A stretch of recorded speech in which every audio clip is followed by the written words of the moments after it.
Saudara, puji nama Tuhan. Kita mau siapkan hati kita pada hari ini. Kita mau memulai ibadah kita, saudara. Haleluya Yesus.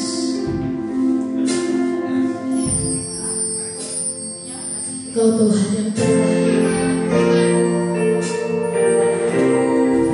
Kau yang Tuhan selalu terindah bagi setiap kami pagi hari ini. Kami bersyukur Tuhan, begitu besar kasih karunia-Mu bagi setiap kami. Kami mau menyembah-Mu, kami mau memuji-Mu pagi hari ini. Haleluya.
Itu semua karena anugerah Tuhan.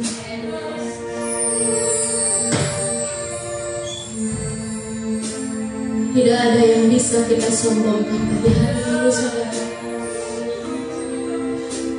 Karena semuanya berasal daripada Tuhan.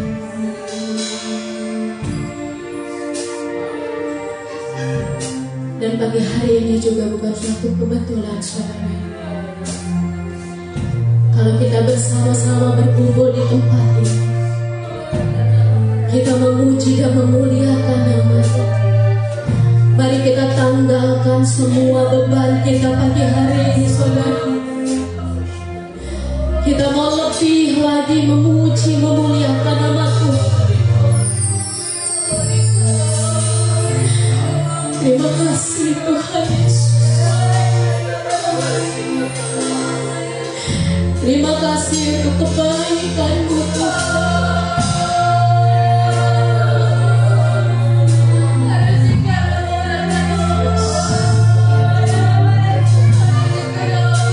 Anugerah-Mu yang menyelamatkan setiap kami. Ajar kami Bapa menghargai anugerah keselamatan-Mu pada hari ini.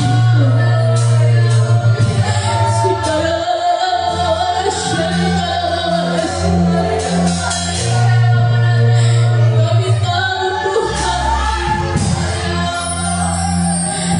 Engkau menerima setiap kekurangan hidup kami pada hari ini Tuhan. Penuhi setiap kami Tuhan. Biarlah pagi hari ini kami boleh merasakan hadirat-Mu.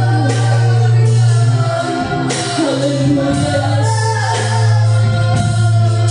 Haleluya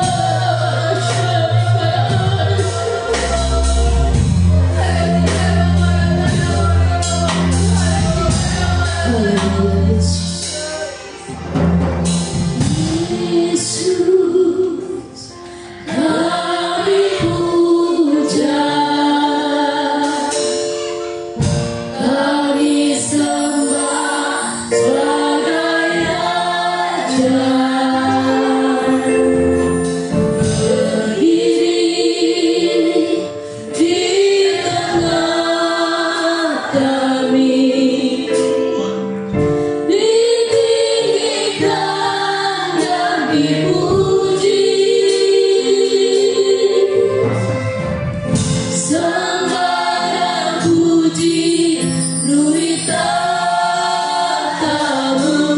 Mari kita sembah. Sembah dan puji nuri tahta-Mu.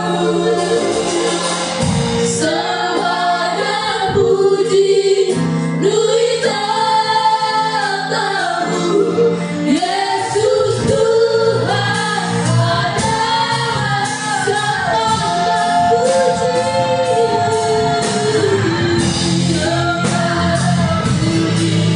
Nuri tahta-Mu.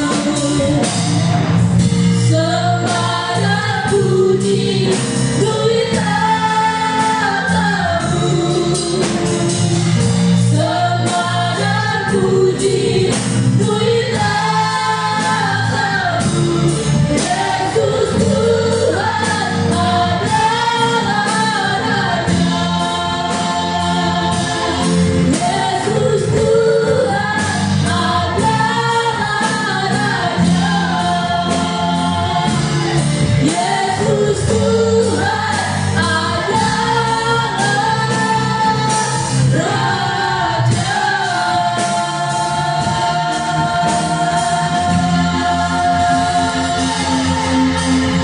Sama dengan kasih Kristus, Bapak Beni masuk dalam doa pembukaan.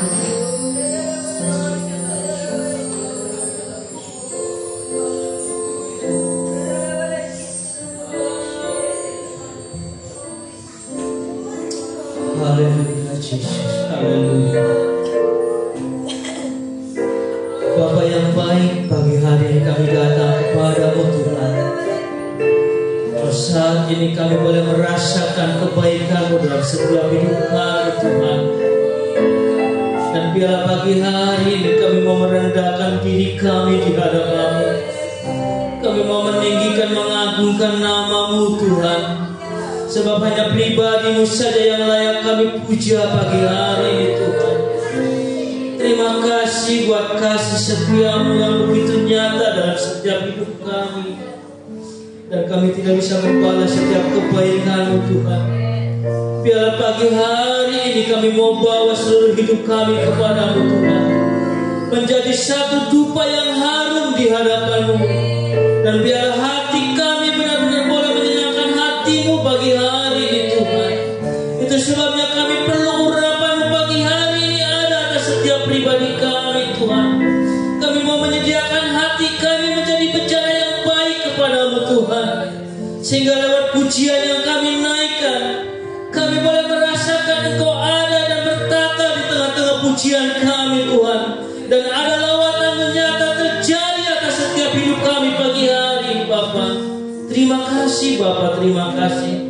Kami menyadari Tuhan, saat kami beribadah kepada-Mu Tuhan, ada kuasa-kuasa kegelapan yang coba-coba mengganggu, mengambil alih atas ibadah-Mu pagi hari Tuhan. Itu sebabnya kami mau satukan hati, kami panggil nama-Mu di dalam nama Yesus. Biarlah Engkau yang berotoritas dalam setiap hidup kami pagi hari Tuhan.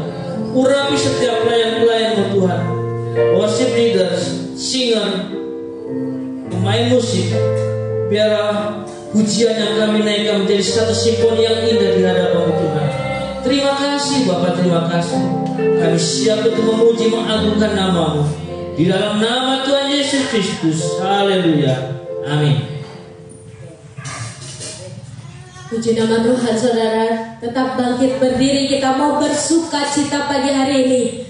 Philadelphia, kasih persaudaraan. Sekali lagi ya saudara, Philadelphia, kasih persaudaraan. Haleluya, beri kemuliaan bagi Tuhan. Yes, kita mau memuji Tuhan lebih lagi ya saudara, amin.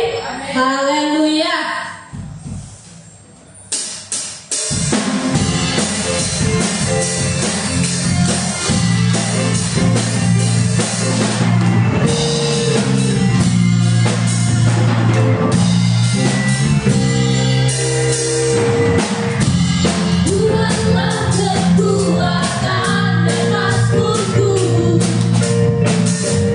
Dia gunung batu dan keselamatanku.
Masih ada sukacita saudara?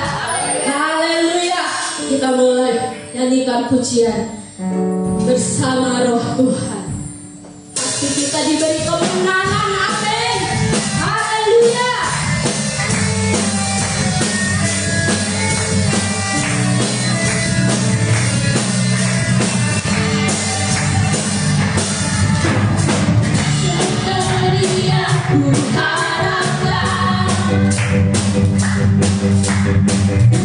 Dari segala yang tak kulihat, berikanku kekuatan melakukan perkara yang hebat bersama Roh.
Siapkan hati kita. Kita mau mendengarkan firman Tuhan. Haleluya Yesus. Izinkanlah Tuhan untuk bekerja di hari ini saudara. Yang mustahil akan menjadi mungkin oleh karena kita mau percaya kepada Yesus pada hari ini. Haleluya Yesus. Kami sangat bersyukur Tuhan karena Engkau mendengar lebih dari yang kami doakan pagi hari ini. Dan Kau juga akan menjawab lebih dari yang kami harapkan. Terima kasih Tuhan Yesus.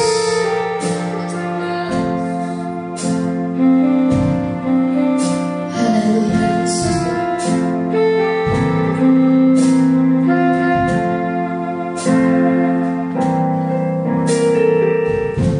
Tak selalu Tuhan menjawab doa, namun Dia beri yang terbaik di waktu yang tepat. Izinkanlah Tuhan untuk bekerja, yang mustahil menjadi mungkin oleh karena percaya.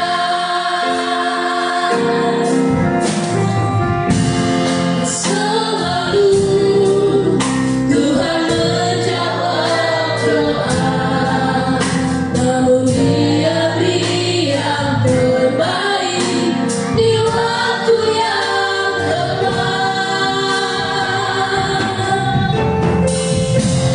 Izinkanlah Tuhan untuk bekerja, yang mustahil menjadi mungkin oleh karena percaya.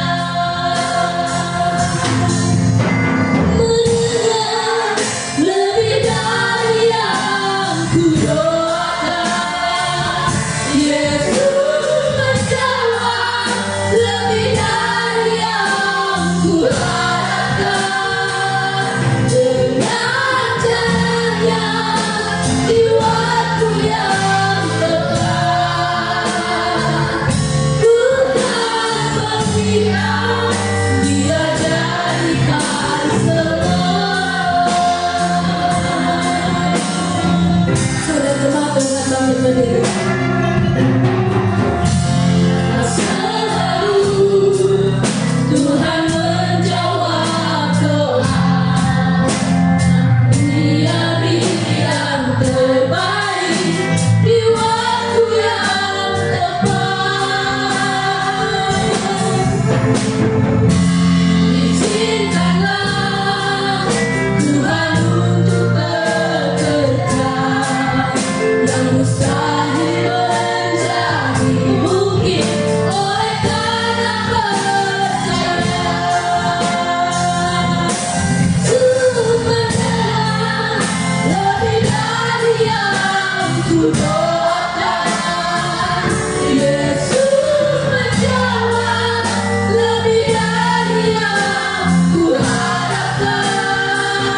Dengan caranya di waktu yang tepat, Tuhan melihat, Dia jadikan semua.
Tuhan, Engkau menemukan iman di bumi ini, yaitu kami pribadi-pribadi yang ada Tuhan.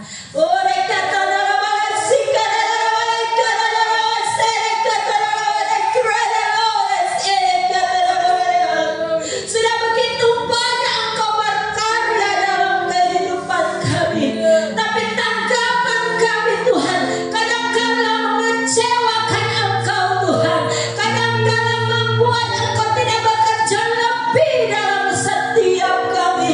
Pada saat ini Tuhan, kami mau komit, kami mau mengambil sikap lagi kepadamu Tuhan.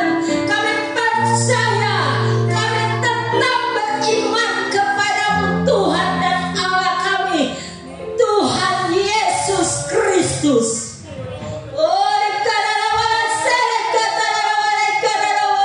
Jangan tawar hati kami kepadamu Tuhan.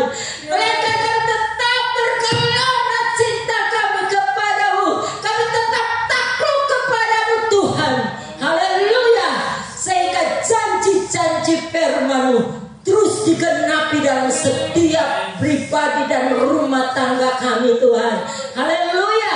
Dan saat ini Tuhan, kami percaya Engkau akan berbicara lebih lagi kepada kami. Lembutkan hati kami oleh Roh-Mu Tuhan.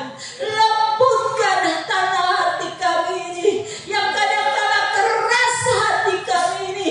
Hanya oleh Roh-Mu Tuhan, hanya oleh Roh-Mu Tuhan. Kami manusia tidak ada kemampuan ya Bapa untuk menampung firman-Mu yang Maha Kudus, karena perkataan-Mu itu adalah Maha Kudus Tuhan. Haleluya. Sehingga Tuhan, kami boleh mampu menjadi pelaku-pelaku firman-Mu Tuhan. Bukan sekedar menjadi pendengar yang setia, tapi kami benar-benar menjadi pelaku-pelaku firman-Mu yang setia ya Tuhan. Haleluya Bapa. Sehingga kehidupan kami berdampak Tuhan, sehingga kami bisa melihat banyak jiwa-jiwa terpikat kepadamu. Oleh karena Tuhan, mereka melihat ada pribadi-Mu dalam setiap kami, yaitu kekuatan firman-Mu yang hidup dalam hari-hari kami ya Bapa. Oleh sebab itu segala kekuatan roh jahat yang akan mengambil bentuk firman-Mu, kami tolak, kami hancurkan semuanya di dalam nama Tuhan Yesus Kristus.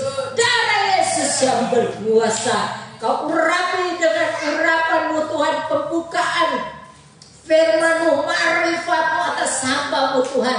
Kekuatan kesehatan atas hamba-Mu akan menyatakan firman-Mu. Haleluya. Agar benar-benar, haleluya, hanya Engkau yang nampak ya Tuhan. Haleluya. Sehingga kemuliaan-Mu Tuhan, lawatan-Mu terjadi dalam setiap kami, sehingga kami pulang nanti ada satu keupaan yang baru dalam setiap kami ya Tuhan. Nama-Mu Tuhan yang selalu dipermuliakan dalam setiap pribadi kami. Terima kasih Tuhan. Setelah itu kami akan bersekutu dengan tubuh dan darah-Mu. Haleluya. Biarlah benar-benar Tuhan Engkau menguduskan, melayakkan kami, sehingga dalam persekutuan tubuh dan darah-Mu bukan mendatangkan kutuk bagi kami, tapi mendatangkan berkat. Oleh karena kuasa pendamaian turun atas kami ya Bapa. Terima kasih Tuhan. Kami terima kebenaran firman-Mu hanya di dalam nama Tuhan Yesus Kristus. Haleluya. Amin.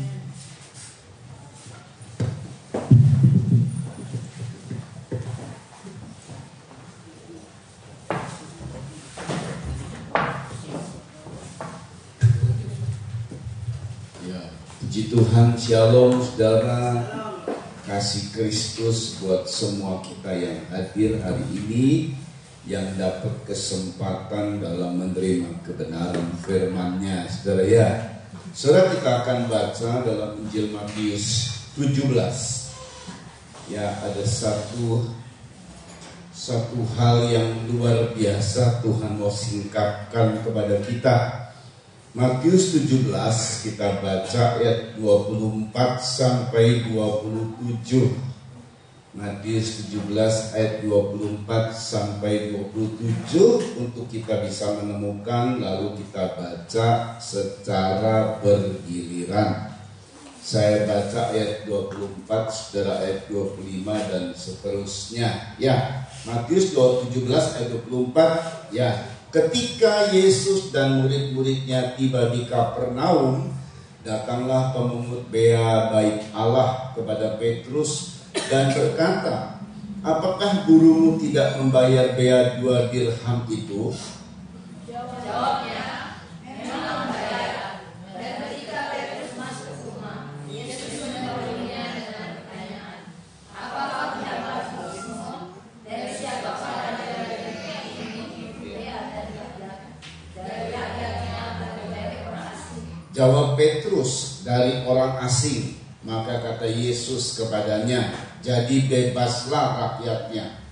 Tetapi supaya jangan kita menjadi batu sandungan bagi mereka, berkenalah memancing ke danau, dan ikan pertama yang kau pancing, tangkaplah dan berapa baunya, maka kau akan menemukan beberapa dirham di dalamnya. Ambillah itu dan bayarkanlah kepada mereka, bagiku dan bagimu. Ya saudara, ini ada sebuah ungkapan dari Yesus, yaitu jangan jadi batu sandungan. Coba kita ulangi ungkapan ini. Jangan jadi batu sandungan. Nah saudara, ini merupakan prinsip hidup Kristen sejati. Jadi kalau dalam kehidupannya dia tidak menjadi batu sandungan, seperti inilah Yesus akan mengerjakan keajaiban. Ini keajaiban yang begitu unik dari semua keajaiban Yesus, saudara ya. Unik banget. Nanti kita lihat begitu hebatnya Tuhan bekerja. Ya, coba diulang lagi ayat 27, perhatikan karena ini ungkapan dari Yesus. Lalu jadilah prinsip hidup kita. Ya, selama kita memiliki prinsip hidup tidak menjadi batu sandungan, maka ini yang didapat. Dibaca ayat 27. Tetapi supaya jangan kita menjadi batu sandungan bagi mereka, Ya, pergilah memancing ke danau. pergilah memancing ke danau, terus Dan ikan pertama yang kau pancing, ya, tangkaplah dan bukalah mulutnya. perhatikan, Maka kau menemukan mata beberapa dirham di dalamnya. ya. Ambillah itu dan bayarkanlah kepada mereka, bagiku dan bagimu juga. Iya, saudara. Jangan jadi batu sandungan ini. Lalu kemudian Tuhan begini saudara, supaya jangan jadi batu sandungan, maka kamu mancing. Sebab Petrus ini terjebak dalam jeratan pajak. Nah, saudara ya. Ini kadang-kadang persoalan pajak ini sampai orang-orang bangkrut loh gara-gara bayar pajaknya nggak bisa. Beberapa perusahaan bangkrut. Presiden kita betul saudara menerapkan pajak untuk kepentingan rakyat, karena beberapa orang sembarangan saudara ya, khususnya perusahaan-perusahaan besar enak saja mereka akhirnya merugikan negara saudara, yang harusnya bayar pajak tidak bayar pajak. Cuman karena bayar pajak ini sasarannya kepada orang-orang yang merugikan negara, akhirnya semua kena. Nah yang parahnya oknum, nah ini dia yang bahaya nih. Oknum yang menjadi pejabat-pejabat entah di pemerintahan kah, entah sampai ke tingkat-tingkat bawah saudara ya. Oknum yang nagih pajak ini dibuat sembarangan, dibuat seenaknya. Satu kali saya waktu pas dia pindah kerja dari Kombipa ke satu kerja yang lain, ujian dia diuji oleh Tuhan dan dia berhasil memang. Waktu itu ada tukang pajak saudara, ada pajak yang harus dibayar sekian miliar. Waduh, bingung, dia baru masuk kerja di situ saudara ya. Lalu kemudian oleh hikmah Tuhan, saya tidak tahu bagaimana, akhirnya dari sekian miliar bisa menjadi cuman berapa, ratusan juta lah. Keuntung cukup besar ya. bahkan cuman paling antara 40%-nya dari yang diminta. Wih, luar biasa. Makanya perusahaan di situ, wah ini luar biasa ini. Kok bisa begitu ya? Itu hikmat dari Tuhan, saudara ya. Saudara, ada juga konsultan pajak. Gara-gara ada orang yang pajaknya kena sedemikian rupa, ini sembarangan orang kan, kadang-kadang oknum si tukang pajak ini, saudara, memberikan satu biaya yang begitu besar sekali. Makanya ada konsultan pajak. Oh, ini nggak perlu dibayar sama kamu, ini nggak perlu dicoret-coret. Karena itu memang mau menjerat, saudara. Mau menjerat. Konsultan pajak bertujuan untuk yang nggak perlu waktu dicoret. Lalu tinggal berapa sekian lah bayar pajaknya. Itulah yang harus dibayar. Nah, seperti itu, saudara ya, keadaan di dunia ini. Apalagi banyak orang yang pakai akal-akalan, saudara. Petrus terjerat memang, terjebak dia di situ. Nanti kita lihat bagaimana cara jebakan dari pemungut bea pajak ini ya. Saudara, tapi Tuhan bilang, ya sudahlah, kamu mancing, lalu nanti dapat ikan. Gak usah ikan yang kedua, gak usah ikan yang ketiga, ikan yang pertama. Buka mulutnya, ada uang. Jadi ayat ini tidak berkata begini, kamu mancing atau kamu menjala, nanti hasilnya kau jual. Dari jual itu dapat duit. Nah, duit ini bayarkanlah pajak. Nggak gitu. Tuhan pakai instan loh. Kamu mancing, ikan itu bawa duit. Dan pajak itu bukan dibayar dengan barang-barang lain, tapi mesti dengan duit, saudara ya. Nah, jadi betul-betul luar biasa Tuhan kerjakan ini. Jadi ini keajaiban yang unik banget. Cuman kita harus punya prinsip seperti Yesus. Jangan jadi batu sandungan. Amin, saudara. Kalau prinsip kita tidak mau jadi batu sandungan bagi orang lain, maka ada keajaiban-keajaiban terjadi. Salah satu keajaiban ini dia, keajaiban yang unik. Saudara, kita lihat dulu soal batu sandungan. Dalam bahasa Greka memakai kata skandalizo, menyinggung sehingga membuat orang marah. Meletakkan batu sandungan atau penghalang di jalan di mana orang lain dapat tersandung dan jatuh. Memang sengaja ini. Menggoda supaya orang berbuat dosa, menyebabkan seseorang mulai tidak percaya dan meninggalkan orang yang seharusnya dia percaya dan patuhi, menyebabkan jatuh, tersinggung sehingga tidak mematuhi otoritas yang seharusnya dipatuhi. Ini artinya batu sandungan, skandalizo, menyebabkan seseorang menilai secara tidak baik atau tidak adil terhadap orang lain gara-gara ada batu sandungan. Ya mungkin kita tidak melaksanakan secara harafiah. Ada orang jalan, kita sengkat gitu. Sengkat tahu sengkat? Bahasa Jakarta sengkat. Apa itu? Ya begitu atau sorak-sorai. Atau kita pura-pura kita kasih lubang gitu ya, lalu ditutupin dengan kardus berupa tanah orang jeblos gitu ya. Nggak gitu, saudara. Ini kebanyakan yang dilakukan oleh orang, dia menjadi batu sandungan, skandalizo. Itu adalah begini, saudara ya. Ada orang percaya sama orang, katakan sama pendeta itulah ya. Karena pelayanannya memang nyata betul bahwa pelayanannya mendatangkan berkat, mendatangkan kemajuan. Tapi ada orang yang iri hati sama pendeta itu, lalu kemudian membisiki. Orang yang tadinya percaya ini dia bisiki atau dia ngomong, pendeta itu sesat. Sampai orang ini yang tadinya percaya, bahkan dia merasa berkat-berkatnya, sampai akhirnya tadi yang disebutkan salah satu, menyebabkan seseorang mulai tidak percaya dan meninggalkan orang yang seharusnya dia percaya dan dia patuhi.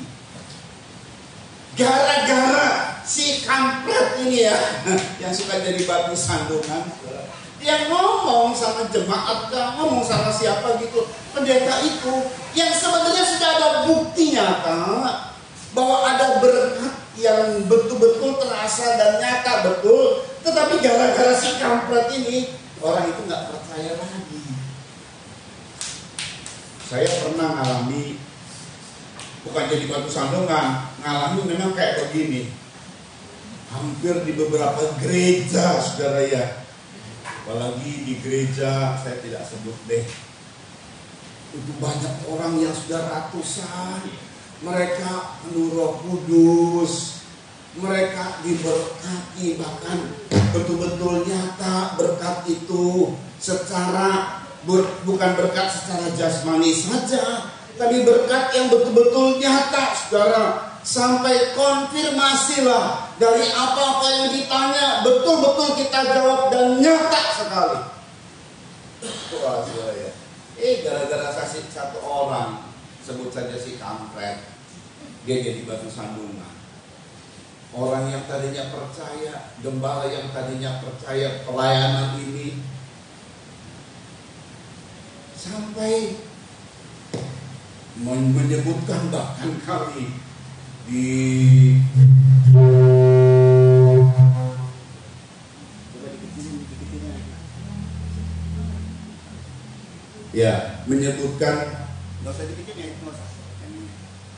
menyebutkan kami ini sesat, saudara.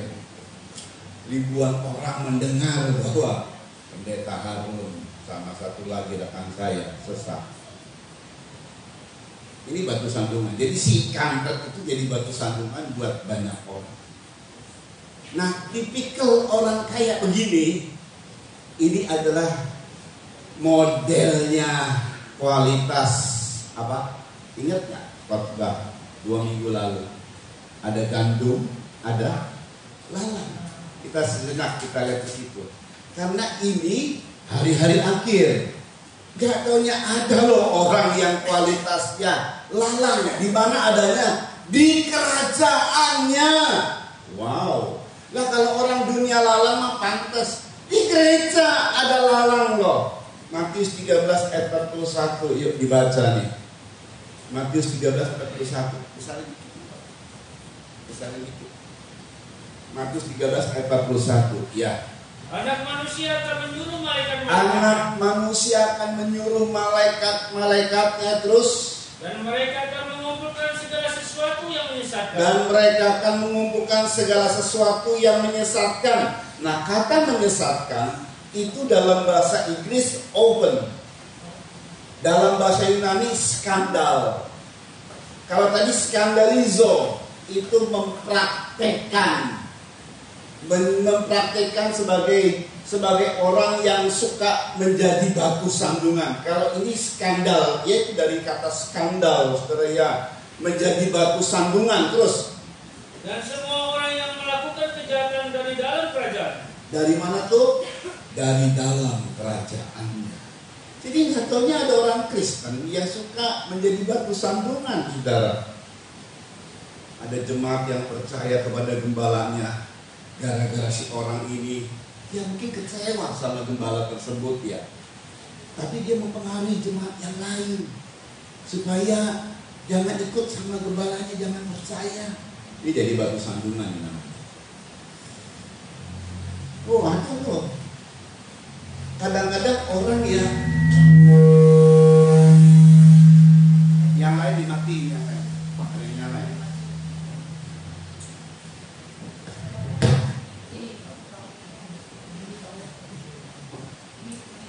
Ya, oke, yang P aja yang jalan, ya S. Ya saudara, jadi ada orang yang memang nggak tahu ya di gereja kalau ada apa-apa dia cari-cari kesalahan entah pendetanya, lalu bukan cuma dia sendiri saja, dia ngajak orang lain supaya terpengaruh. Ini jadi batu sandungan. Besar sedikit. Ini jadi batu sandungan. Saudara perhatikan. Tetapi saya mau kasih tahu. Seperti Yesus, ada nggak perbuatan Yesus yang salah? Ada nggak? Nggak ada. Dia sempurna. Dia berbuat baik. Dia berbuat yang luar biasa. Tapi ada orang yang tersandung nggak? Ada. Yang tersandung itu memang ditentukan untuk dibinasakan. Yang tersandung, Yesus ini sempurna dalam perbuatan baiknya, dalam kebenarannya. Bahkan setiap orang tidak bisa menyebutkan kesalahan Yesus. Walaupun dia mati di kayu salib sebagai dianggap sebagai pemberontak, tapi tidak ada seorang pun yang bisa menyebutkan kesalahan Yesus.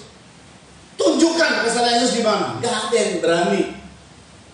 Yudas Iskariot saja yang menyerahkan Yesus, dia bilang sebelum dia mati, aku menyerahkan orang yang tak bersalah. Mau bayangin lah.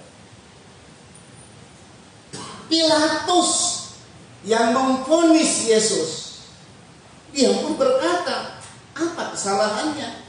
Makanya dia kemudian cuci tangan. Terserah kamu. Dia serahkan kepada massa. Massanya lah, masyarakatnya lah yang terhasut oleh ahli Taurat dan orang Farisi. Lalu kemudian menyebutkan, salibkan Yesus, salibkan Yesus. Pilatus cuci tangan, aku tidak bersalah terhadap darah orang ini. Gak ada seorang pun yang bisa menyebutkan kesalahan Yesus, sempurna dia. Tapi ada orang yang tersandung. Zaman Yesus adalah ahli Taurat, orang Farisi. Imam Kayafas, Hanas, tersandung mereka. Sampai mereka bunuh Yesus, sampai mereka menghasut. Jadi batu sandungan buat banyak orang yang tadinya di Yerusalem. Begitu hebat sekali terjadi kuasa yang dahsyat, di mana Yesus mengendarai keledai. Semua orang di Yerusalem itu rela menghamparkan kayak saya ini jubahnya, bro. Biar diinjak sama keledai yang ditumpangi oleh Yesus. Betapa luar biasanya saat itu. Tetapi kemudian terjadi suara yang lain, salibkan dia, salibkan dia, salibkan dia. Nah, Tuhan bilang, kalau memang Yesus yang sudah berbuat kebenaran, berbuat baik, sempurna perbuatan baiknya, tapi masih ada orang yang tetap tersandung, berarti mereka itu tidak taat. Tidak mau taat sama firman, tidak mau diubah. Ya iya. Jadi nantinya orang-orang yang tidak mau diubah, kebenaran menjadi batu sandungan. Kebaikan menjadi batu sandungan, saudara ya. 1 Petrus 2 ayat 6 sampai 8. Jangan kita menjadi golongan orang yang seperti ini, yang akhirnya tersandung. Kenapa tersandung? Karena tidak mau diubah hidupnya. Kenapa tersandung? Karena tidak mau taat sama firman. Yuk, 1 Petrus 2 ayat 6 sampai 8, yuk dibaca. Sebab ada tertulis dalam kitab suci, ya. Sesungguhnya aku meletakkan di Sion sebuah batu yang terpilih. Aku meletakkan di Sion sebuah batu yang terpilih. Terus. Sebuah batu penjuru yang mahal ini batu penjuru, itulah Yesus yang dimaksud. Terus. Dan siapa yang percaya kepadanya tidak akan dipermalukan. Siapa yang percaya kepadanya, kita adalah orang-orang yang percaya kepada Yesus. Ayat berkata tidak akan dipermalukan. Terus. Karena itu bagi kamu yang percaya. Karena itu bagi kita yang percaya. Dia mahal. Batu penjuru itu Yesus mahal. Terus. Tetapi bagi mereka yang tidak percaya. Nah, ini bagi mereka yang tidak percaya. Mari. Batu yang telah dibuang oleh tukang-tukang bangunan. Batu yang telah dibuang oleh tukang-tukang bangunan. Terus. Telah menjadi batu penjuru. Perhatikan. Juga telah menjadi batu sentuhan. Menjadi batu sentuhan. Terus. Dan suatu batu sandungan. Dan batu sandungan. Teruskan. Mereka tersandung pada batu penjuru itu karena apa? Karena mereka tidak taat kepada firman Allah. Tidak taat kepada firman Allah. Teruskan. Dan untuk itu mereka juga telah disediakan. Untuk itu mereka telah disediakan. Disediakan untuk apa? Dihukum, dibinasakan. Aduh, kita jangan jadi golongan yang ini. Amin, saudara. Amin. Biarlah kita menjadi golongan orang yang kita seperti Yesus. Mari kita punya prinsip hidup. Jangan jadi batu sandungan. Amin, saudara. Jangan jadi batu sandungan. Jadi jangan mudah menyebarkan berita-berita yang kebenarannya kita juga nggak ngerti. Sudahlah, diam saja. Kalau kita ada kecewa, biarlah aku aja yang kecewa. Orang lain nggak usah ditularkan kekecewaannya. Tapi ada banyak orang dia kecewa, kemudian ditularkan kecewanya. Dia jadi batu sandungan.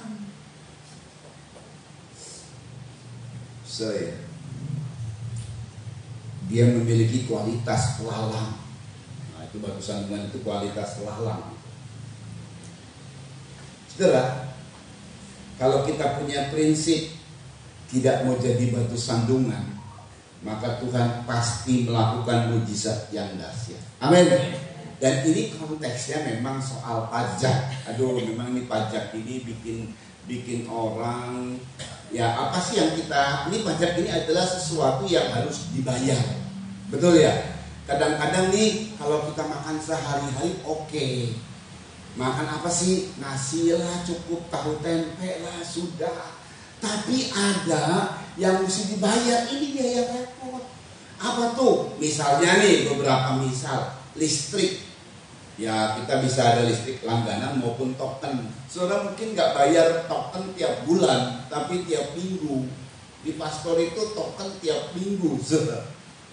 Waduh, kadang-kadang nggak jepret udah habis tokennya. Gini hari lagi ya, saya coba-coba. Waduh udah nggak bisa karena maintenance, rata-rata BCA itu maintenance. Biasanya saya bayarnya pakai BCA sudah ya. Waduh maintenance, ya sudah 7 jam 5 lah kita gelap-gelapan.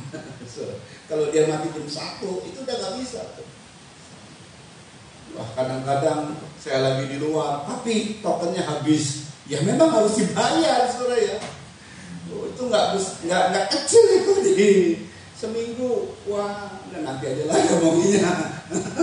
Iya saudara ya. Udah ya, ada token itu mesti dibayar. Kalau nggak dibayar ya mati terus lah, kita nggak dapat listrik. Apalagi kredit motor, kalau saudara punya motor masih kredit, mobil tiap bulan kita mesti bayar tuh.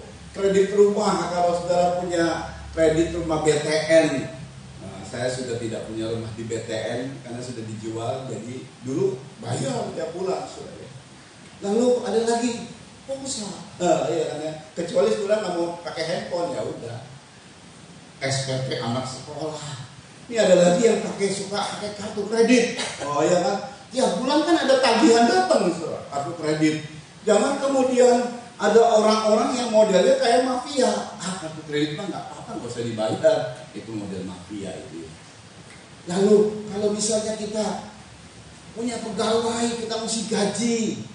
Pembantu rumah tangga mesti digaji, apalagi hutang juga mesti dibayar. Jadi segala hal yang berkaitan dengan pajak ini adalah pengeluaran yang harus kita bayar, itu wajib. Entah nanti per bulan. Ada yang hutang dengan rentenir, dia mau harus dibayar. Lalu tiap tahun STNK mobil, motor, jangan jadi motornya bodong. Ini saya sudah mulai mikir-mikir STNK mobil Luxio. Bulan Juli habis. Mesti dibayar. Nanti yang lain bulan. Tapi yang ripuh nih motor saya nih, Vario. Aduh, ya begitulah.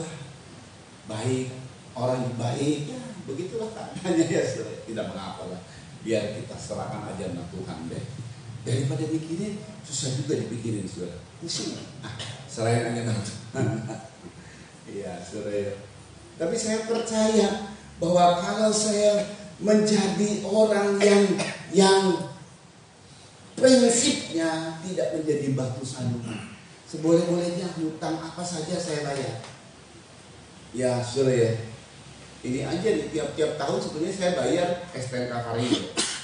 Beberapa orang tahu yang saya maksud ya. Tapi ya sekarang ini hampir jadi bodong nih motor saya nih, gara-gara sebuah persoalan. Tidak ada yang tidak saya bayar. Saya bayar sebagai warga negara Indonesia yang baik, ya, saudara ya. Saya bayar. Tapi ada orang loh yang kemudian hutangnya mau, bayarnya nggak mau. Saya sangat memuji satu perbuatan yang mulia yang dilakukan oleh, pernah khotbah di sini, saudara ya, oleh satu bos, ya kan. Nah, saya tidak sebutlah namanya. Saudara tahu, waktu dia susah, dia pinjem di orang Jakarta. Begitu dia sudah diberkati, dia masih ingat loh dia punya hutang.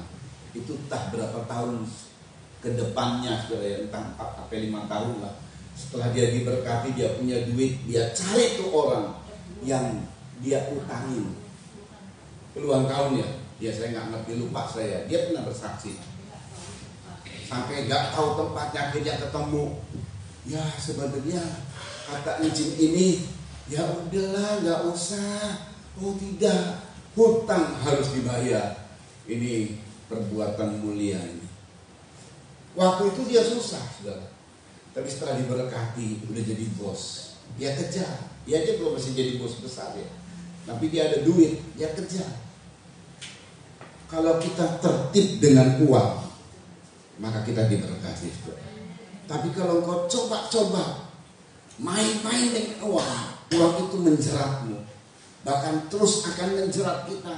Semakin kita ini terjerat, kata orang, dari lubang tutup lubang. Terus hidupmu akan muter-muter. Itu jahatnya. Bukan duitnya yang jahat, tapi ada sesuatu yang jahat di situ. Orang kalau sudah dengan uang ini, nanti muncul dalam hidupnya serakah. Serakah itu nanti adalah buat dirinya sendiri. Lalu kena mamon. Mamon itu adalah apa yang dia belanjakan bukan punya dia. Itu mamon namanya. Orang-orang koruptor itu kena mamon. Itu duit negara yang dibelanjakan. Jadi kalau saudara kena mamon itu, kalau model orang-orang kerja, gampangnya begini saudara, kalau dagang ya, dagang itu kan muterin duit. Kan contoh ya 100.000, ini modal kita sudah beli 100.000, no modal. Ini barang kalau dijual 120.000, dapatlah orang beli 120.000. Uang kita bukan 120.000, uang kita cuma 20.000. 100 itu uang dagang namanya. Tapi kalau itu diambil, kita ngambil 50.000, 30.000 dari uang dagang, itu namanya kena mamon. Ini perkara yang kecil, karena itu modal. Lalu kita mau pakai modal apa lagi? Jadi itu mesti hati-hati. Kita diberkati Tuhan, banyak duit, tapi hati-hati nih. Ada uang, kalau orang istilah orang Pagaden, uang dingin gitu ya. Uang apa? Uang dingin.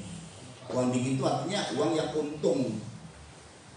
Tapi kalau uang yang dijalankan, itu jangan diotak-atik, karena itu berjalan uang itu. Itu yang benar, pengelolaannya yang benar. Tapi kalau pengelolaan kita nggak benar, saudara, itu kena mamon namanya. Jadi mamon itu adalah dia menghamburkan uang yang bukan miliknya. Kalau buat kita nih, ini milik perusahaan sebenarnya. Nah, kita kan punya perusahaan, punya dagang. Jangan dihambur-hamburkan, ya kena mamon lah. Orang yang kena mamon terus akan cinta sama mamon, terus Tuhan itu dikesampingkan sama dia. Tuhan gak akan bantu kalau yang begitu. Silakan saja. Ikatlah persahabatan dengan mamon. Kok saya dapatkan ayat ini ya? Mari kita baca aja deh. Lukas. Ini nggak tahu nih, Tuhan suruh ya, karena ini persoalan duit nih. Lo langsung dapatnya duit loh. Tuhan bisa kerjakan hal yang ajaib loh, saudara. Lukas 16 ayat 9, yuk. Lukas 16 ayat 9. Dan aku berkata kepadamu. Kita baca dulu deh ayat 1 ya. Ayat 1. Yuk. Dan Yesus berkata kepada murid-muridnya, ada seorang kaya yang mempunyai seorang bendahara. Seorang kaya mempunyai dia bendahara. Nah, ya kan. Terus Kepadanya disampaikan tuduhan terus bahwa bendahara itu menghamburkan miliknya. bahwa bendahara itu menghamburkan milik uang orang kaya ini. Dia kan cuma bendahara. Jadi uang orang kaya ini bukan uangnya bendahara ini. Jadi mamon itu adalah menghamburkan yang bukan uangnya. Nah, itu mamon, kejerat mamon. Sudah ya. Nah, untuk yang begini, Tuhan nggak bisa percaya lagi. Tapi yang namanya dunia, pintar dia menjerat. Sudahlah, singkatnya kita baca saja. Ya, sudah ya. Ayat 9. Yuk, ulangi lagi ayat 9. Dan aku berkata kepadamu, Tolong siapkan di ayat 9 bahasa Inggrisnya ya. ikatlah persahabatan dengan mempergunakan mamon yang Ikatlah tidak jujur. persahabatan dengan mempergunakan mamon yang tidak jujur. Nah, waktu diminta pertanggungjawaban dia nggak jujur, saudara. Ya, orang-orang koruptor kan nggak jujur. Terus, supaya jika mamon itu tidak dapat menolong lagi, ya, kamu diterima di dalam kemah abadi. wah ini enak banget ya. Kalau nggak menolong lagi diterima dalam kemah abadi. Nggak begitu kalau dalam bahasa Inggris. Tolong di bahasa Inggris. I say unto you, make to yourself friends of the mammon of unrighteousness, that when ye fail, jika mammon itu gagal, they may receive you into everlasting habitation.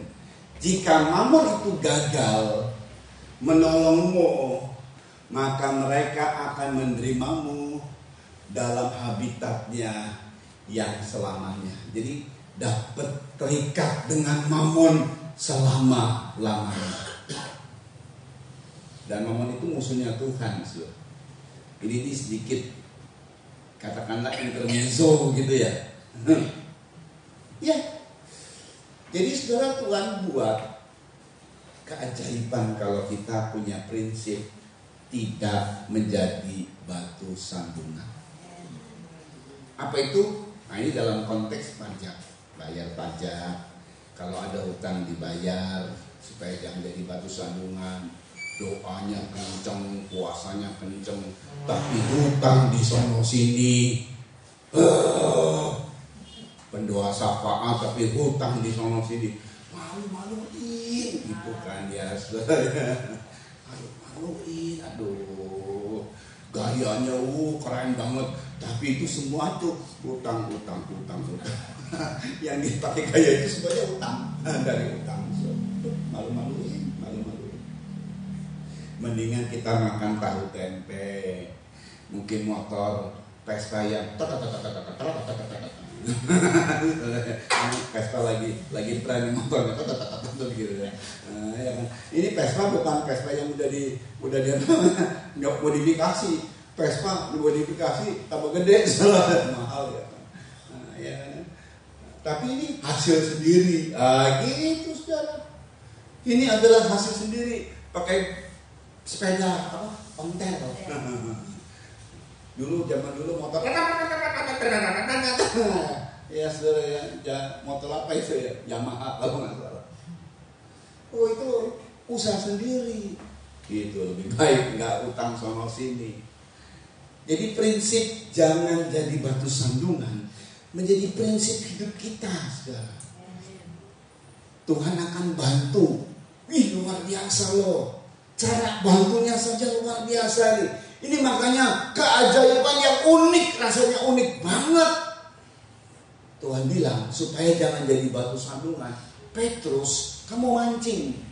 Kenapa Petrus disuruh mancing? Karena memang pekerjaan Petrus dulu nelayan. Lah kalau saudara, ya kamu dagang. Kalau pekerjaanmu dagang, jangan suruh mancing. Nggak dapat apa-apa mancing saudara ya. Oh pekerjaannya dagang kok. Ya kan?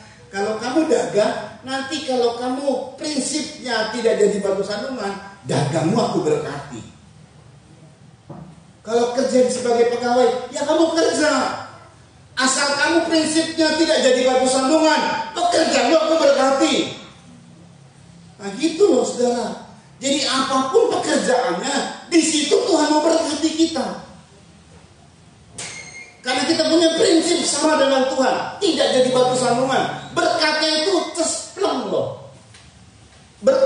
instan. Ini berkat instan yang dikasih sama Tuhan. Nah, jadi prinsipnya jangan jadi batu sandungan. Oh, kalau kita jadi sikap begitu saudara ya. Ya memang Petrus nelayan, Tuhan nyuruhnya mancing. Enggak juga suruh ngejalak. Ngapain ngejalak banyak-banyak ikannya? Satu saja yang dibutuhkan. Dan ikan itu bukan ikannya yang dibutuhkan, duitnya. Ikan itu nganterin kamu nganterin duit ke kamu tuh ikan. Kan lucu tuh ikan ya. Petrus, Tuhan bilang, kamu mancing. Nanti ikan pertama, gak usah ikan kedua, ketiga, gak usah. Pertama, wih hebat ya. Ikan pertama itu kamu dapat, kamu buka mulutnya, ada dirham. Itu ikan koon pisan ya. Dia lagi keganjel duit ya, koin, ketelak duit. Masih ada umpan, Petrus masih digigit sama dia. Iya kan, koon pisan tuh ikannya. Ini kalau logika manusianya ya. Karena tujuannya bukan ikannya, tujuannya Petrusnya. Jadi apapun Tuhan bisa buat. Apapun Tuhan bisa buat. Tapi pajak ini bukan dibuat untuk lebih-lebih ya. Bayarkan untukmu dan untukku. Ya cukup dengan bayar pajak. Karena pajak kadang-kadang yang membuat kita menjadi pusing. Aduh, jatuh tempo. Bayangkan ya, Petrus kamu mancing, nanti beberapa ikan kamu jual. Besok kali nanti bayarnya udah jatuh tempo. Soal pajak kan begitu kan. Urusannya kan jatuh tempo. Makanya Tuhan buatnya instan. Kamu mancing, ikan pertama kamu buka mulutnya, ada uang, bayarkan untukmu dan untukku. Padahal Yesus nggak terlibat sebenarnya, atau Petrus nggak terlibat. Petrus yang lebih tepatnya nggak terlibat. Tapi mari kita lihat. Nah, ini kita mesti hati-hati, saudara ya. Ya, hal ini memang sampai Yesus bilang, bayarkan untukmu dan untukku. Jadi dua yang dibayar. Padahal yang disorot adalah Yesus. Cuman Petrus memang mau coba membela Yesus. Nah, saudara ya, kita baca ulang lagi ya. Petrus mau mencoba membela Yesus. Matius 17 ayat 24. Ini peristiwanya terjadi kayak begini. Yuk dibaca. Ketika Yesus dan murid-muridnya tiba di Kapernaum, datanglah pemungut bea bait Allah kepada Petrus dan berkata. Hanya saya mau kasih tahu, dalam bahasa Inggris nggak ada tulisan bait Allah. Coba di bahasa Inggris. Yang ada adalah, and when they were come to Capernaum, that they received tribute money. Nah, tribute money, saudara ya. Jadi nggak ada untuk sinagog, nggak ada. Ya saya nggak ngerti bagaimana kemudian diterjemahkan bait Allah. Ini sebenarnya upeti. Dalam bahasa aslinya namanya uang upeti. Ya saudara ya, uang koin perak setara dengan 2 dirham atik atau 1 Alexandria, atau memang setara dengan setengah shikal untuk Israel. Terus dulu dibaca.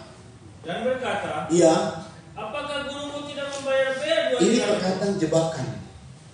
Apakah gurumu tidak bayar pajak, kira-kira gitu? Tidak bayar upeti? Apa jawab Petrus? Jawabnya, memang membayar. Oh bayar. Petrus ini bukan bendahara, dia sok-sokan bela Yesus. Ya bayangkan ya, masa dia bilang gak bayar. Wah malu ya. Ini master loh. Dalam bahasa Inggris, apakah mastermu bayar pajak? Petrus jawab, padahal dia nggak ngerti. Bayar atau enggak ya? Dia juga sebenarnya tahu hukum. Tapi dia bilang saat itu diancam, saat ini merasa ada ancaman, dia ngomong, oh bayar. Terus dibaca nih, perhatikan nih sebenarnya nih ya. Dan ketika Petrus masuk rumah, iya, Tuhan tahu nih, Petrus mau bela dia. Terus Yesus mendahulinya dengan pertanyaan. Yesus mendahului dengan pertanyaan. Yuk. Apakah pendapatmu Simon? Apa apakah yang kau pikirkan, Simon? Jadi perhatikan ya, ini bicara mengenai pikiran, pendapatmu, pandanganmu, pikiranmu apa, Simon, tentang hal ini. Tuhan sedang bertanya, mendahului dengan pertanyaan. Sebelum Petrus ngomong begini, mungkin Petrus akan ngomong gini, Tuhan bayar pajak gak sih? Tuhan begitu ya. Sebelum ngomong begitu, maka Tuhan ngomong sama Petrus, apa pendapatmu, Simon? Terus, dari siapakah raja-raja dunia ini memungut biaya dan pajak? dari siapa raja dunia ini memungut biaya dan pajak? Ini kasusnya di zaman itu, saudara ya. Jangan kemudian nanti disamaratakan dengan zaman sekarang. Ini zaman itu ya. Jadi zaman itu, di zaman Yahudi dalam kerajaan Romawi, inilah yang hukum tentang bayar pajak itu dimengerti oleh Yesus, juga termasuk Petrus sebenarnya. Terus, dari rakyatnya atau dari orang asing? dari rakyat atau dari orang asing bayar upeti. Petrus tahu loh. Yuk. Jawab Petrus. Iya. Dari orang asing. Dari orang asing. Terus, maka kata Yesus kepadanya, jadi bebaslah rakyatnya. jadi rakyat bebas dong bayar upeti. Terus, tetapi supaya jangan kita menjadi batu sandungan bagi mereka. cukup. Saudara ya. Jadi di Petrus ini waktu masuk Kapernaum ini tempat mereka, saudara. Tiba-tiba ada orang penagih upeti nanya, gurumu bayar pajak nggak? Bayar upeti nggak? Padahal Petrus kan waktu ditanya sama Yesus bagaimana? Apa perlu bayar upeti nggak? Menurut saudara perlu nggak bayar upeti kalau dalam konteks ini? Enggak. Karena Yesus asli Yahudi. Mereka semua tahu yang bayar pajak itu siapa? Orang asing. Petrus juga tahu. Tapi waktu ditanya dengan ancaman, nah ini kadang-kadang kita sok-sokan kemudian bela Yesus gitu ya. Padahal nggak perlu Yesus dibela-bela. Amin, saudara. Agama nggak perlu dibela. Agama Kristen nggak perlu dibela. Justru kita yang dibela sama siapa? Sama Yesus. Yesus yang akan jadi pembela kita, selalu siap jadi pembela kita. Kita jangan sok-sok membela Tuhan kita. Tuhan kita itu hebat, nggak usah dibela-bela. Jadi kalau ada omongan apa, sewajarnya saja kita sesuai dengan apa yang kita sampaikan saja. Gak perlu dibela-bela. Tuhan bisa bela dirinya sendiri, bahkan dia bisa bela kita. Makanya dalam konteks ini sebuah pembelaan juga. Petrus sebenarnya tahu waktu ditanya sama Tuhan dengan santainya, ya toh, tanpa ancaman, menurut kamu, Petrus, menurut kamu, raja-raja dunia ini dapat dari mana sih pajak? Dari orang asing atau penduduk asli? Petrus tahu kan, Petrus jawab dari orang asing. Jadi sebenarnya kalau misalnya ditanya sama pemungut pajak, Petrus harusnya jawab gini, menurut hukum kami, Yesus, tidak perlu bayar pajak karena kami orang asli. Yang bayar pajak itu orang asing. Cicing itu juga dia. Betul ya? Pasti diam itu juga. Cuma ini tanyaannya ini adalah tanyaan jebakan, dan tanyaannya sedang menyudutkan gurunya gitu loh. Makanya Petrus mencoba untuk membela. Oh, bayar pajak. Nah ini kadang-kadang saudara ya, di dunia ini memang banyak jebakan-jebakan, khususnya yang berkaitan dengan pejabat-pejabat yang kadang-kadang membuat kita muter-muter, ujung-ujungnya UUD, ujung-ujungnya duit. Lo serius loh. Beberapa kasus misalnya bikin KTP, betul ya?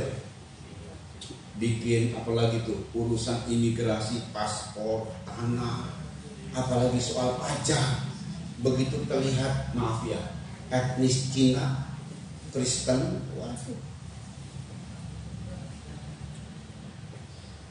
Makanya ya Ibu Risma sekarang menteri apa Ibu Risma? Sosial.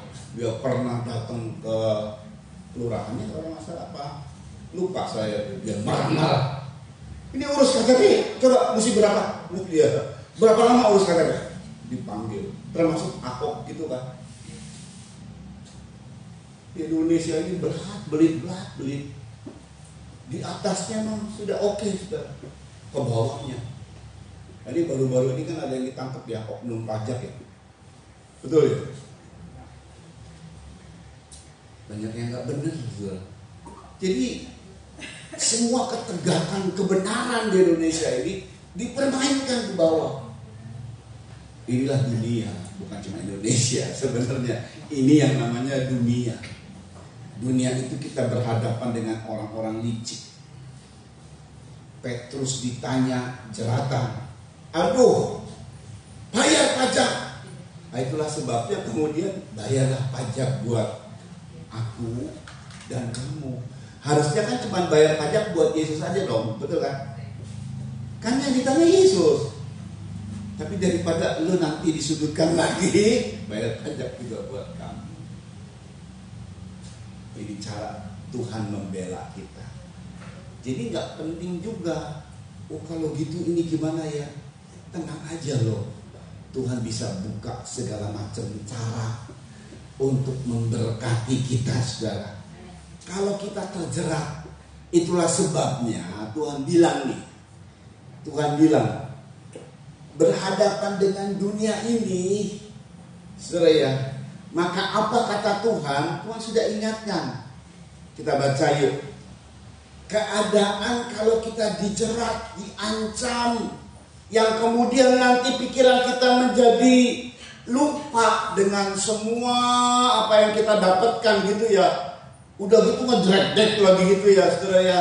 Tuhan bilang sih Markus 13 ayat 11. Ini malah suasananya lebih mengerikan. Tapi Tuhan bilang tenang saja. Ini satu sikap pembelaan juga. Markus 13 ayat 11. Yuk cepat yuk. Dan jika kamu digiring dan diserahkan. Oh lebih mengerikan ini ya. Terus Jangan kamu khawatir akan apa yang harus kamu katakan. Jangan kamu khawatir akan apa yang harus kamu katakan. Terus Tetapi katakanlah apa yang dikaruniakan kepadamu. Katakan apa yang dikaruniakan kepada kamu saat itu juga. Terus Sebab bukan kamu yang berkata-kata, perhatikan, melainkan Roh Kudus. di sini kita perlu mengandalkan Roh Kudus. Dia akan membela kita supaya kita tidak terjerat dengan kata-kata jahat dari orang, tidak terjerat dengan kata-kata licik dari orang. Roh Kudus, makanya andalkan selalu Roh Kudus dalam kehidupan kita. Tuntunannya selalu kita andalkan, saudara. Dia akan menuntun kita kepada hal-hal yang baik. Kalaupun ada orang-orang yang mencoba menjerat kita, Tuhan bilang, tenang. Nah, jadi nggak boleh panik dulu. Petrus ini kelihatannya panik. Bayar pajak tak gurumu? Oh bayar. Ih, nyelepos saja bayar. Waktu ditanya sama Yesus, kira-kira perlu bayar pajak nggak? Nggak perlu.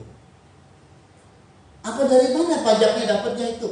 Orang asing atau orang asli? Orang asing. Nah berarti kalau penduduk asli bagaimana? Bebas dari pajak.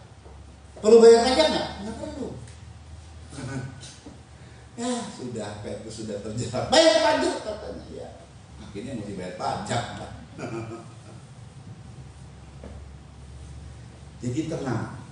Petrus ini membela dengan tergesa-gesa, terburu-buru. Entah rasa takut apa begitu. Nggak usah takut, tenang saja. Dalam kehidupan apapun di dalam dunia ini, tenang, calm down. Amin, saudara. Hadapi situasi apapun, tenang. Ingat statusmu. Apa status kita? Anak-anak Allah, anak-anak kerajaan sorga. Tenang, tenang.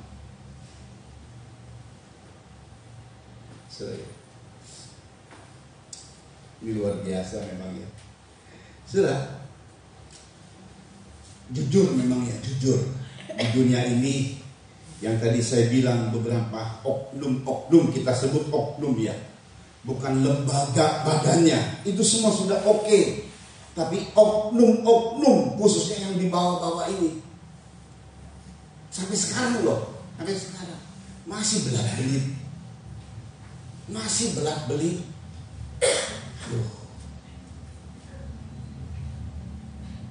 Ya memang kadang-kadang ini kalau berhadapan dengan suasana luar ya, saya merasa tidak bersalah begitu saudara ya. Saudara tahu saya ini matanya sipit, badannya juga nggak kekar-kekar amat gitu ya, kecil mungkin sama orang-orang, saya mungkin nggak, ya lebih kecil lah daripada orang-orang begitu ya. Satu kali saya naik mobil Grand Max kan, mau ke arah dari Tangerang ke Ciawi. Ada motor, dia lewat nyalip, langsung motong, nggak keburu direm, juga, kena lah, aduh, untung nggak kegiles, jadi cuma motornya aja pecah, saya lihat dia berdarah, lalu ininya kemudian ada yang patah, berhenti motor Mercy, grup Mercy, potongan abris ya. Tiba-tiba dekat sama saya. Stop, kamu siapa? Saya bilang gitu. Terus diam, dia langsung dibentak itu dia. Nah, saya udah pakai udah gelagapan dia. Kitanya mesti tenang.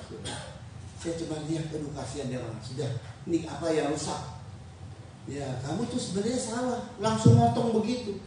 Ini orang pada daerah situ. Ini mata Cina ini bisa dikeroyok. Orang udah mulai banyak kumpul. Tapi anehnya itu orang malah ketakutan. Maaf, ya sudah. Ini udah saya kasih 100.000. Tahu cukup apa enggak 100.000. Nah ini yang tadi memanfaatkan. Stop, Anda siapa? Kalau polisi mana pakaiannya? Mana begitulah caranya begitu. Tapi memang Tuhan bela. Dalam perjalanan apapun Tuhan bela. Tuhan bela jemaat ini. Tuhan bela gereja ini. Tuhan bela kita. Ada bukti-buktinya loh. Jangan khawatir. Amin saudara. Memang ya, kalau kita lihat nih, khususnya dari pajak nih ya. Ini orang-orang pajak nih. Kita baca nih. Ini perilaku orang pajak yang kemudian kumpul sebagai pemungut cukai. Lukas 3 ayat 12 sampai 13. Ini kalau kita jadi petugas pajak ya. Siapa tahu di YouTube nanti dia dengar khotbah saya petugas pajak. Harusnya perilakunya kayak begini ya. Jangan pakai perilaku kayak duniawi. Lukas 3 ayat 12 sampai 13 yuk. Ini perilaku dari pemungut cukai, petugas pajak ini. Ada datang juga pemungut cukai untuk dibaptis. Oh ini petugas pajak pemungut cukai yang mau bertobat, mau dibaptis. Terus mereka bertanya bagaimana? Dan mereka bertanya kepadanya. Iya. Guru. Apa yang harus kami perbuat? Apa yang harus kami perbuat? Jawabnya. Jangan menagih lebih banyak daripada yang telah ditentukan. Jangan menagih lebih banyak. Nah itu kan. Kadang-kadang petugas pajak main senak saja. Tulis sekian. Nah itu yang salah satunya, begitu ada konsultan pajak, ini nggak perlu dibayar, potong, memang benar nggak perlu dibayar, disetujui sama petugas pajaknya, dia nulis sengaja menjerat, kurang ajar kan? Tapi Tuhan akan membela kita, saudara. Jadi ini ada hal-hal di dunia yang kadang-kadang ngancam. Tapi saya mau kasih tahu, jangan takut ya. Ancaman apapun jangan takut. Bukan karena kita sok-sok berani, bukan juga. Amin saudara. Kita punya Tuhan. Tuhan pasti bela kita. Makanya prinsip hidup, jangan jadi batu sandungan. Itu harus melekat dalam hidup kita dan dipraktekkan dalam hidup kita. Maka akan terjadi Ini malah ya pemungut cukai ini, Tuhan jadikan dia sebagai contoh bagi orang yang gak mau bertobat. Matius 18 ini sebagai contoh. Tuhan itu dalam ajarannya begitu luar biasa, saudara ya. Karena memang pemungut cukai banyak gak bertobat. Itu kalau tadi dia berkaitan dengan duit, waduh, apalagi dia enak banget. Karena kalau di biaya cukai biasanya itu daerah basah kata orang. Iya kan? Itu gampang sekali orang ngancem, takut, ada orang yang takut, jadi terpaksa dah terjerat jadinya. Daerah-daerah basah, basahnya cuma basah karena jahat, kejahatan, kelicikan sudah. Makanya Tuhan ungkapkan pemungut cukai ini dikelompokkan sama Tuhan. Yuk Matius 18, 15-17 cepat saja yuk. Ini luar biasa ini. Ya Tuhan. Apabila saudaramu berbuat dosa. Apabila saudaramu berbuat dosa. Tegurlah dia di bawah 4 mata. Tegurlah dia di bawah 4 mata. Terus. Jika ia mendengarkan nasihatmu. Jika ia mendengarkan nasihatmu. Engkau telah mendapatkannya kembali. Engkau mendapatkan kembali. Teruskan. Jika ia tidak mendengarkan engkau. Tetapi jika ia tidak mendengarkan engkau. Bawalah seorang atau 2 orang lagi. Ya ini kalau ada kasus kesalahan. Makanya pertama 4 mata dulu. Kamu berbuat ini bukan. Oh bukan. Padahal kita sudah dapat dengar dan ini ada bukti. Ini merupakan orang yang dipercaya. Tapi dia masih menyangkal. Oh bukan, saya bukan buat ini. Panggil 2 saksi. Terus supaya atas keterangan 2 atau 3 orang saksi perkara itu tidak disaksikan. Ya ini orang ini melihat loh, disaksikan. Orang ini melihat 3 orang loh, 2 atau 3 orang.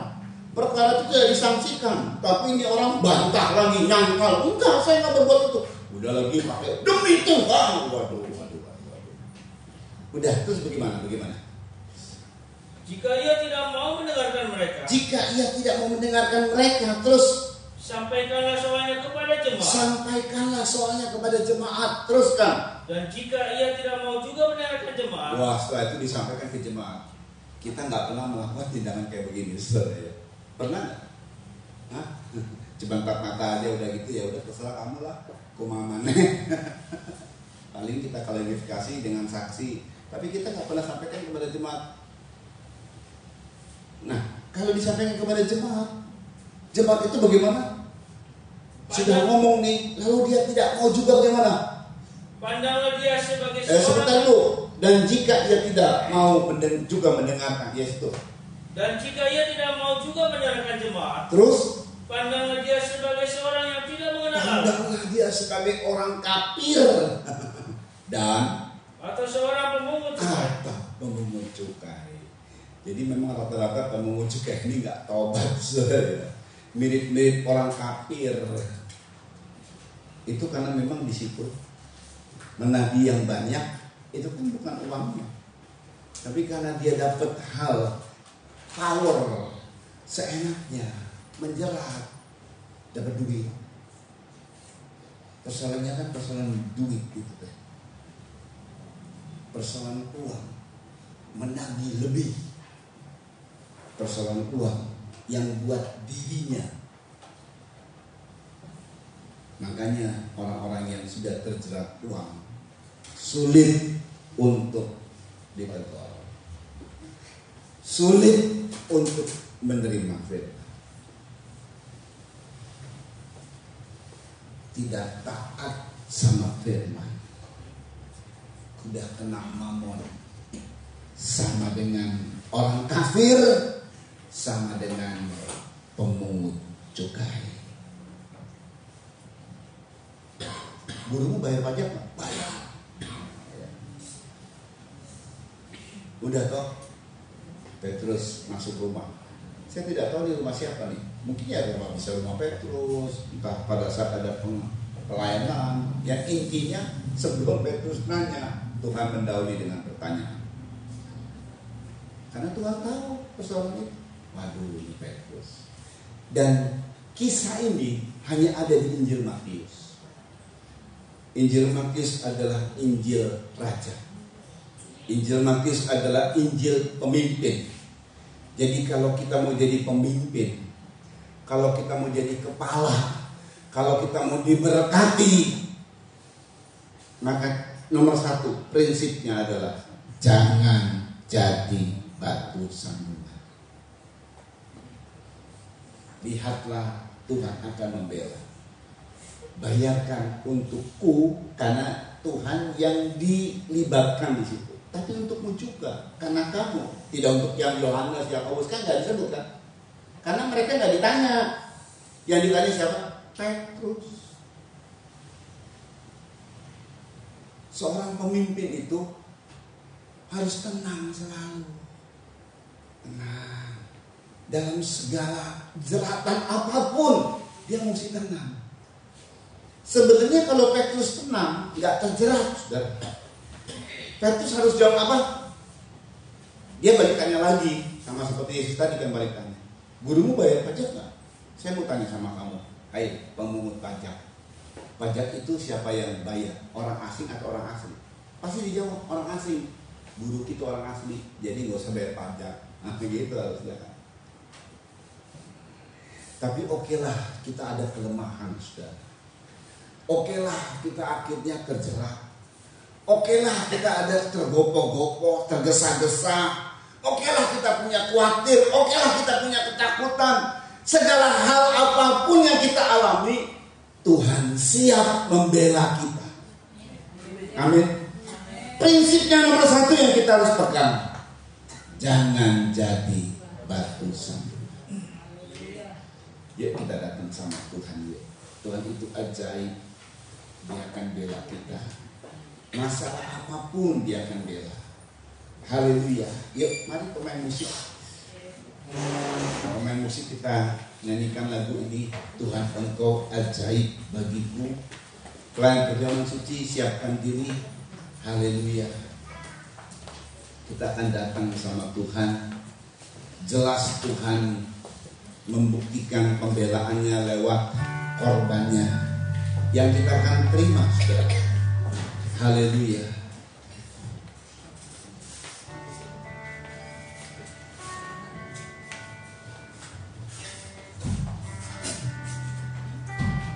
Haleluya. Di hadapan kami Tuhan ada perjamuan suci. Kami akan bersekutu dengan tubuh dan darah-Mu.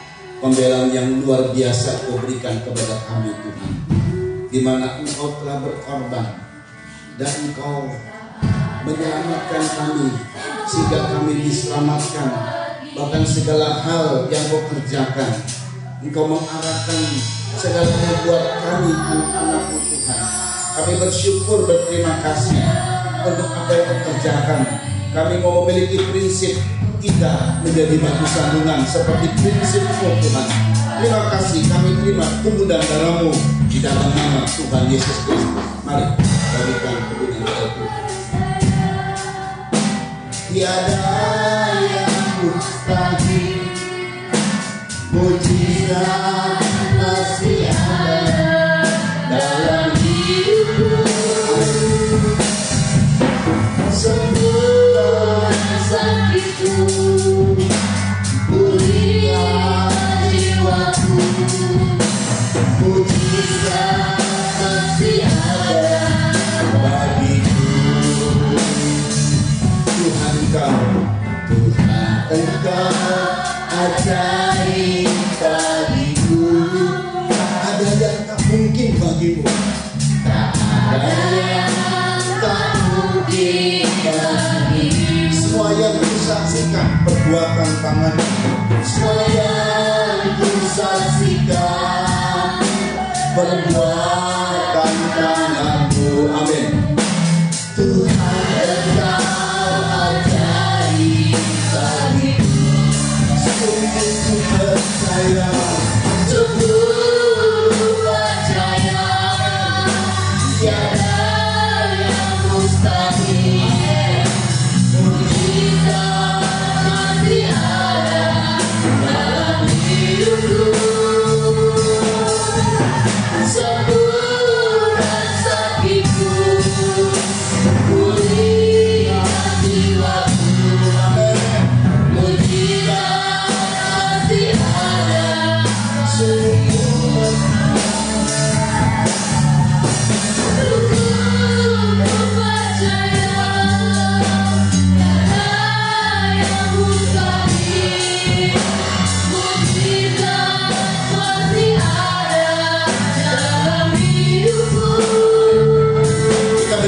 semua. Haleluya.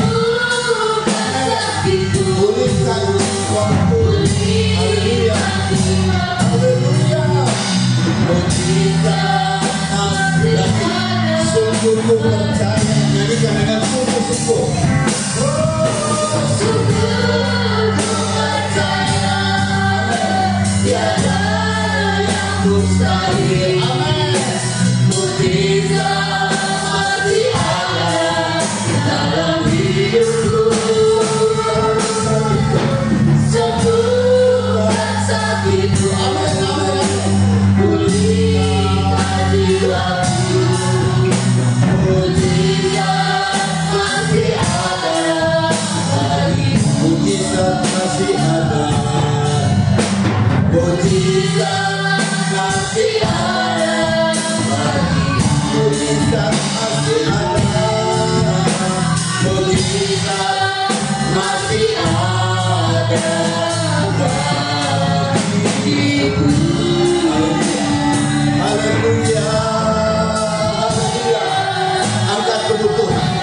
Haleluya. Dengar firman Tuhan.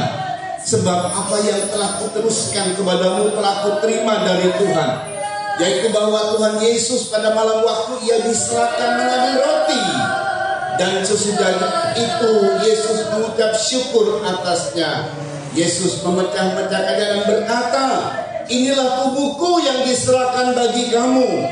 Perbuatlah ini menjadi peringatan akan aku. Haleluya. Bukankah roti yang kita pecah-pecahkan adalah persekutuan dengan tubuh Kristus? Amin. Makanlah dengan percaya tubuh Kristus dalam nama Tuhan Yesus Kristus.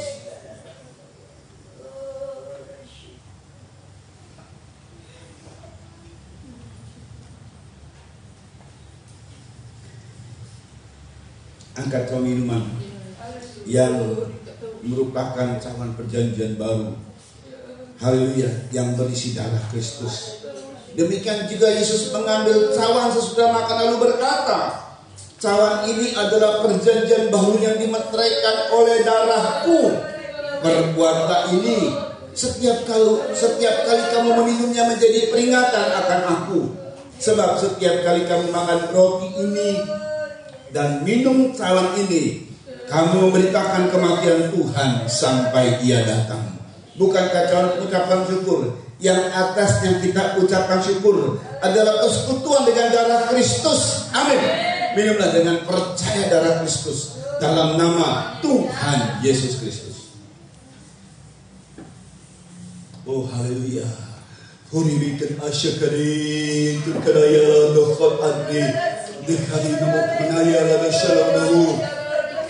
Haleluya. Yes, mari menyembah Tuhan, mari menyembah Tuhan. Haleluya, ucapkan kata-kata pujian kepada Tuhan. Haleluya, haleluya, haleluya. Yes, yes, yes. Haleluya, haleluya. Terima kasih Tuhan. Terima kasih buat pembelaanmu, haleluya, yang sudah terjadi. Terima kasih buat pembelaanmu, di mana Engkau terus akan membela kami Tuhan. Haleluya. Mari Tuhan, kami mau sepakat denganmu, memiliki prinsip hidup tidak menjadi batu sandungan bagi orang lain. Haleluya, haleluya, haleluya. Oh, seperti dirimu Tuhan, haleluya. Kami akan melihat ada banyak keajaiban yang terjadi di hari-hari ke depan kami. Haleluya, kami percaya kuasa-Mu bekerja Tuhan. Oh, haleluya, haleluya. Ampuni sikap-sikap kami yang kadang tidak taat kepada tuntunan Roh-Mu, sehingga hal-hal yang harusnya kami tidak lakukan, kadang Kau telah memperingatkan tetapi kami melakukannya, sehingga kami terjebak, terjerat. Tetapi kami percaya Tuhan, kalau prinsip hidup kami tidak menjadi batu sandungan, maka kami akan melihat keajaiban Tuhan terjadi di hari-hari mendatang. Begitu dahsyat sekali. Terima kasih. Oh haleluya. Terima kasih buat semua Tuhan. Terima kasih. Kau berkati Tuhan seluruh jemaat Tuhan yang hadir. Kau berkati Tuhan keluarga yang memberi fasilitas dalam tempat ibadah ini. Memberkati keluarga yang memberi fasilitas untuk pastori Tuhan. memberkati jemaat Tuhan, dan semua juga dari semua rakyat yang ada Tuhan sekitar kami diberkati juga Tuhan Kecamatan Pegaden, diberkati juga Kabupaten Subang, diberkati Provinsi Jawa Barat dengan pimpinan-pimpinan yang ada Tuhan. Bahkan tanah air kami tercinta Indonesia diberkati dengan pimpinan kami, presiden kami dan wakil presiden kami Pak Jokowi dan Pak Maruf Amin. Dalam masa bakti kerja yang hampir berakhir, biarlah Tuhan mereka Kau lindungi sampai klimaks mereka bekerja bagi negara Indonesia yang mereka cintai Tuhan. Para menteri yang ada, serta juga kepala-kepala daerah, wakil-wakil rakyat yang ada, pimpinan-pimpinan partai, pejabat-pejabat negara, semua bisa bersatu hati memajukan Indonesia, sehingga kesejahteraan itu sampai kepada rakyat kecil di seluruh pelosok di tanah air Indonesia. Keadilan merata atas Indonesia. Nama Tuhan dipermuliakan. Pilpres Tuhan, mari Tuhan berkati supaya terpilih, haleluya, presiden yang Kau kehendaki di Indonesia ini. Juga demikian kepala-kepala daerah, caleg dan semuanya, legislatif dan semuanya Tuhan, biarlah yang Kau kehendaki, haleluya, yang terpilih, dan nama Tuhan dipermuliakan. Terpujilah nama Yesus Kristus. Mereka yang bergerak di bidang hukum, KPK, TNI, Polri, Densus 88, Badan Intelijen, dan semua yang bergerak di bidang hukum, Tuhan berikan kepada mereka power dan juga hikmat untuk membongkar kasus-kasus besar, koruptor, gembong narkoba, sindikat mafia, terorisme, dan semua yang bersalah baik kepada negara maupun kepada sesama dihukum, haleluya. Tetapi kalau luput dari hukum dunia, kami mohon hukum surga bertindak agar nama Tuhan ditakuti di bumi Indonesia ini. Terpujilah nama Yesus Kristus. Terima kasih Tuhan. Dan sebentar kalau kami kembali ke rumah kami masing-masing, sampaikan dengan selamat dengan tidak kekurangan sesuatu apapun, dan kembalikan pada hari-hari ibadah yang sudah ditetapkan. Mereka ikut live streaming diberkati. Dari firman ini akan datang berkat kepada setiap mereka dengan prinsip yang benar dari Tuhan, tidak menjadi batu sandungan. Kami akan melihat hal-hal yang dahsyat terjadi di hari-hari kami kemudian. Nama Tuhan dipermuliakan. Terima kasih Tuhan. Kami angkat dua tangan kami menerima berkat dari Tuhan. Saudara-saudara dikasih oleh Tuhan, terimalah anugerah cinta kasih sayang dari Bapa yang sungguh sangat mengasihimu. Kasih karunia lewat kuasa pendamaian korban Kristus, serta pimpinan kekuatan kuasa Roh Kudus menjadi milikmu saudara-saudara, dari sekarang ini sampai Tuhan Yesus datang kali yang kedua, bahkan sampai selama-lamanya. Dalam nama Tuhan Yesus Kristus, mempelai pria sorga dan imam besar yang kami puja-puji selalu, kami alaskan doa ini. Haleluya. Haleluya. Haleluya. Bagi anak domba. Haleluya. Haleluya. Adanya mengalukan setiap dia. Seluruh masa, semua makhluk dan pulau. Berikan glory, berikan hormat, beri pujian bagi anak domba. Haleluya. Haleluya.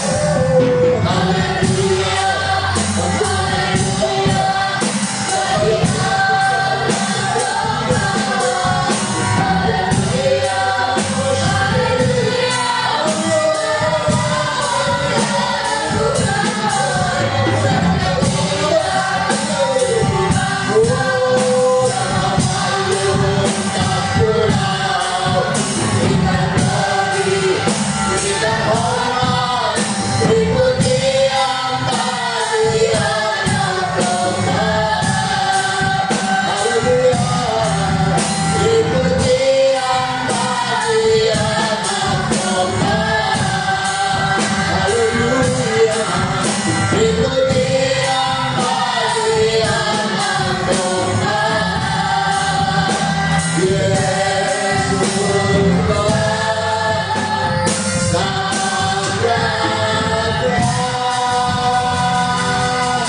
Bagi Tuhan memberkati.